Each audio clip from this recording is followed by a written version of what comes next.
बिस्मिल्लाहिर्रहमानिर्रहीम, अस्सलाम वालेकुम।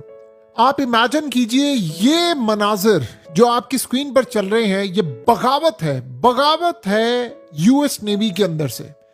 ये वो बगावत है कि जिसने आज लिटरली बता दिया है कि फौज ये जंग नहीं चाहती। असल में डोनाल्ड ट्रंप ने जो उनकी नेवी ने जो सब कुछ झूठ बोला, उन्होंने आज तक वो जो झूठ बोलते रहे। जब ईरान ने इनके एयरक्राफ्ट कैरियर पर अटैक किया तो इन्होंने कहा जी हल्की सी आग लगी है, कुछ नहीं। आज पहली मर्तबा वहां पर नेवी के जो अहलकार थे जिन्होंने फुटेज बनाई, उन्होंने पहली मर्तबा ये मनाजिर जारी किए जिसमें बताया है कि पूरे का पूरा एयरक्राफ्ट कैरियर का बेड़ा गर्क हो गया है। उन्होंने कहा कि ये इतनी बड़ी आग है, इतने लोग इसकी लपेट में आए हैं। और अब सूरत हाल ये पैदा हुई कि मीडिया को जब ये फुटेज जारी उन्होंने की, उन्होंने कहा, नेवी के उन अहलकारों ने नाम ना बताने की शर्त पर, जाहिर ना करने की शर्त पर कहा कि इतनी बुरी तरह तबाह हो गया कि सारे बंग्स तबाह हो गए और हमें लगा कि आज शिप डूबने वाला है। और इस सूरत हाल में हमें लग रहा था कि आज हमारी मौत आ चुकी हुई है, सामने मौत खड़ी है। और ये जो सूरत हाल है वो इतनी ज्यादा खतरनाक है कि इन्होंने छुपाया कि जी वो दो नेवी के जो सेलर्स थे वो जख्मी हो गए। आज इस फुटेज ने इस पूरी जंग का यानी आप समझ ले बेड़ा गर्क करके रख दिया है। ट्रम्प की पॉलिसीज का, इन सब का उड़ा कर रख दिया उनको कि यानी आपने जो दुनिया भर के अंदर नैरेटिव रखा था जंग का कि जी हमें कुछ भी नहीं हुआ, हम तो बिल्कुल सुकून में हैं। आज उन्होंने बताया है कि अमेरिका का $20 अरब का एयरक्राफ्ट कैरियर ईरान ने उड़ा कर रख दिया और झूठ बोलते रहे। अब सवाल ये पैदा होता है कि जाहिर सी बात है जो बंदे वहां पर मौजूद थे उन्होंने ये काम क्यों किया? आज क्यों ये फुटेज सामने आई है? आज ये मनाजिर क्यों सामने आए? क्यों ये दोबारा जंग में कूदना चाहते हैं? तो उन्होंने ट्रंप को ह्यूमिलेट करने के लिए, आप एक पावर देख रहे हैं, गौर कर रहे हैं। पहले कांग्रेस के अंदर एक लॉ पास होता है कि जो ट्रम्प की पावर ले ली जाए, और वो भी ट्रम्प की और बाकी ताकतों की मर्जी। ये भी पॉसिबिलिटी है कि ट्रम्प की मर्जी से आया हो या नेवी ने अंदर से खुद ही कर दिया हो कि भाई अब हम जंग नहीं कर सकते, आप जंग करेंगे तबाही होगी। तो अवाम को मुश्तिल करने के लिए, बताने के लिए कि भाई अगर हमने ईरान से जंग की तो ईरान हमारा बेड़ा गर्क कर देगा। सो लिहाजा इस सारी सूरत हाल में ईरान ने जिस फैसला क्या किया है, फैसला उन्होंने ये किया है कि अब हमने तो अमेरिका को मारना है, लेकिन अमेरिका के अंदर से अब वो चीजें सच भयानक सब कुछ सामने आना शुरू हो गया है कि भाई इनसे जंग ना करना, हमारा बेड़ा गर्क हो जाएगा, हम बर्बाद हो जाएंगे, हम तबाह हो जाएंगे। और यही वो सिचुएशन है बेसिकली जिसने अमेरिका को इस वक्त कहीं का नहीं छोड़ा। यानी लिटरली आप सही मानों में समझे तो अमेरिका की जो बर्बादी है उसका कोई तसव्वुर भी नहीं कर सकता कि जो इस वक्त अमेरिका के साथ हो रहा है। यानी वो क्लियरली इंडिकेट कर रहा है अमेरिका का सारा सिनेरियो कि गेम उनके हाथ से निकल गई है। देखिए सबसे बड़ा चैलेंज क्या इस वक्त अमेरिका को बना हुआ है। अब सबसे पहले आप ये समझे इजराइल ने किया क्या है। उन्होंने अजरबैजान में सीक्रेटली फौजें डिप्लॉय कर दी हैं, और डिप्लॉय करने का मतलब ये है कि वो अब ईरान के खिलाफ जंग में उतरने वाले हैं। यानी ये पूरी तरह जो सूरत हाल है वो सामने आ रही है। तो ईरान को इस बात का पता है। देखिए ईरान पिछले काफ़ी अरसे से बात कह रहा था कि खित्ते के ममालिक इजराइल को बेसिस देते हैं, सीक्रेटली उनके फौजी आते हैं, अमेरिका के साथ ताबन करते हैं और हमारे खिलाफ जंग में मुसल्लत हैं, पूरी तरह पार्ट बने हुए हैं और इसीलिए हम अटैक करते हैं। ईरान ने अभी तक ये मौक़िफ़ रखा है कि जी जो हम पर अटैक होता है हम उस बेस को ट्रैक करते हैं और उसके बाद हमें पता चलता कि अमेरिका के जहाज ड्रोन फलानी बेस से उड़े। उन्होंने कहा आज के दौर में ये मुश्किल ही नहीं है। सो अब ये जो सूरत हाल पैदा हुई है ये तो क्लियरली इंडिकेट कर रही है कि अमेरिका के साथ आने वाले वक्त में एक बहुत बड़ी लड़ाई मुतवक्के है। देखिए ये एक अजीब मामला है कि लड़ाई है, मुज़ाकरात हैं, सब चीज़ें हैं, लेकिन उसके साथ साथ आप इजराइल का गेम प्लान भी तो चेक करें ना कि क्या क्या सूरत हाल इस वक्त हो रही है। देखिए उनके एयरक्राफ्ट कैरियर को जो नुकसान हुआ है वो इन नुकसान से कई गुना ज्यादा है जो ऑफिशियली इन्होंने अनाउंस किया है।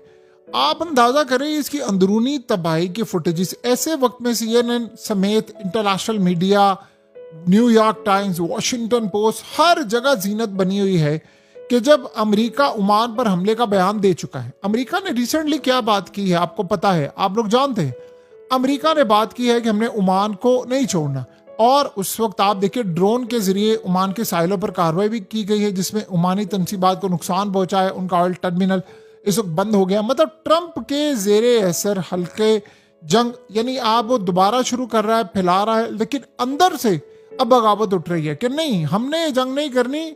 जो पागलपन हो रहा है, और ये क्लियर नजर आ रहा है, अमेरिका की नेवी में, फौज में, स्टैब्लिशमेंट में डिवीजन है।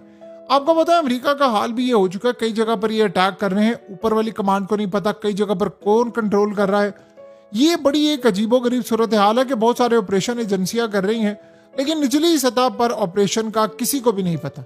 ये भी सूरत हाल है। तो ये सारे का सारा जो मामला है, ये सारे के सारे जो मरहले हैं, उसमें देखिए ट्रंप के खिलाफ एक तबका ऐसा भी है जो चाहता है कि ट्रंप को फारिग किया जाए। वो फौज में भी मौजूद है, वो नेवी में भी मौजूद है, और ऐसे भी फौज और नेवी में लोग मौजूद हैं कि जो चाहते हैं जंग हो, लेकिन उनकी तादाद बड़ी कम है। देखिए एक एक साल आप अपनी फैमिली से दूर हैं, अब मरकर बचे। अब मिसाल के तौर पर जो लोग मारे गए हैं इस हमले में, जो एयरक्राफ्ट कैरियर पर अटैक हुआ था, आप बताएं उनकी फैमिली वाले छोड़ेंगे? किसी ना किसी को तो उन्होंने फुटेज भेजी होगी, किसी ने रिलीज कर दी, और हो सकता है अंदर से रिलीज कही हो। सो अब ये ज़हन में रखिएगा, ये जाहिर सी बात है जो बंदा वहां पर खड़ा था उसकी मर्जी के बगैर तो नहीं बन सकती। वहां पर उसने फुटेज बनाई, और सोचे कितनी ऐसी फुटेजेस होंगी, आज एक आई है, कल को 10 आएंगी। और ये बात बड़ी क्लियर है कि इसकी टाइमिंग बहुत ज्यादा अहम है इस वक्त। यानी टाइमिंग जब आप ये सोचे जब होनी चाहिए थी तब नहीं आई, अब आई है जब ये दोबारा जंग छेड़ना चाहते हैं। देखिए बहुत सारे काम फौज नहीं करना चाहती, लेकिन जब उसको पीछे से, ट्रंप भी हो सकता है जंग ना करना चाहता, लेकिन पीछे से प्रेशर जो है इजराइल का, वो बता रहा है कि क्या मामला हो रहा है। वरना आप बताएं जो करारदाद पास हुई अब हो सकती थी। देखिए दुनिया को सिर्फ और सिर्फ वही वर्जन मिल सकता है जो इनके तर्जुमान की जानिब से जारी होता है। सो अब मसला ये है कि वहां पर ना तो एयरक्राफ्ट कैरियर की लाइफ को मीडिया कवरेज की जा रही। एग्जैक्टली वही पॉइंट है। ट्रंप ने कहा जी हम अपना पायलट बचाने के लिए आए थे। ओ भाई तुम अपना पायलट बचाने के लिए आए हो, तो वो पायलट किधर है? यानी उसका अभी तक किसी को पता है कि पायलट कहां पर मौजूद है? क्या किसी ने पायलट को देखा? नहीं देखा। सो ये सारी की सारी जो सूरत हाल है कि जी पायलट यहाँ मौजूद है, पायलट वहां पर मौजूद है, पायलट साहब कहां पर हैं किसी को पता है? किसी को नहीं पता। बहरहाल अमेरिका को ये चैलेंज अब फेस करना पड़ेगा, हर सूरत फेस करना पड़ेगा, और उसको बहुत सारी चीजें, बहुत सारे मामला, हालात फेस करने पड़ेंगे आहिस्ता आहिस्ता। ये जंग देखिए अगर ये शुरू हो जाती है तो अंदर से लड़ने वाला कौन होगा? बताइए, कोई है लड़ने वाला? नहीं। बहरहाल इस सारी सूरत हाल के अंदर जो लड़ाई है वो किसी सूरत भी नहीं है। जो अमेरिका के साथ जो ताकतें थी वो भी अब साथ छोड़ चुकी हैं।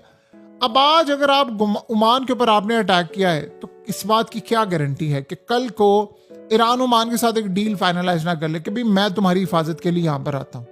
आप बताएं ना, ऐसी सूरत हाल। देखिए उनको तो तजर्बा है ना अमेरिका के ड्रोन से निपटने का, उसको गिराने का। एक ओमान पर ड्रोन आकर लगा और उसने ऑयल टर्मिनल को उड़ा कर रख दिया है। अमेरिका का अड्डा वहां पर नाकाम है, कुछ नहीं कर सका।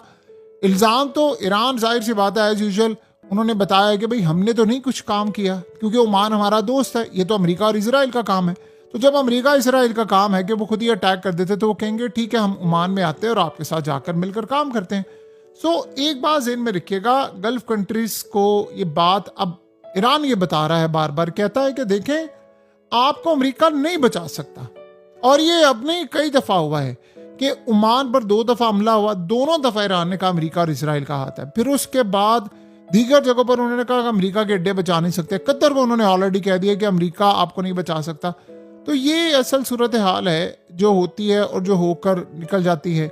बहरहाल आने वाले वक्त में जो हालात हैं वो काफ़ी ज़्यादा इस वक्त ख़राब होंगे और ये बात ज़हन में रहे, अब ये चीज़ें निकल कर सामने आएंगी। ये नहीं रुकना यहाँ पर मामला, आप जो मर्जी कर लें, ये चीज़ें यहाँ पर नहीं रुकने वाली। सोचे अभी तो कितना कुछ होगा जो ट्रंप को बताया जा रहा होगा कि हम रिलीज़ कर देंगे तुम अगर जंग में कूदे। या समटाइम ऐसा होता है कि नेवल चीफ की मर्जी से भी हो जाता है। मिसाल के तौर पर ट्रंप नेवल चीफ को कह रहा है कि भाई अब नए हॉर्मस खुलवाओ या फलाना खुलवाओ, उसने वो बहुत ज़्यादा प्रेशर आया हुआ है, बहुत ज़्यादा उस पर प्रेशर है। उसने कहा यार मैं इसको ना सीधा करता हूँ। सीधा करने का तरीकाकार क्या है? उसने निचली सतह से ये चीज़ें रिलीज़ करवा दी और रिलीज़ करवा कर उसने कहा ये देखो जी ये सिनेरियो हुआ है, फिर आप क्या कर लेंगे? और दुनिया को बता दिया कि जी हम अगर लड़ाई में कूदे तो बहुत बड़ा गर्क हो जाएगा, लिहाजा हमें लड़ाई में नहीं कूदना चाहिए। इस तरह के मामलात होते रहते हैं।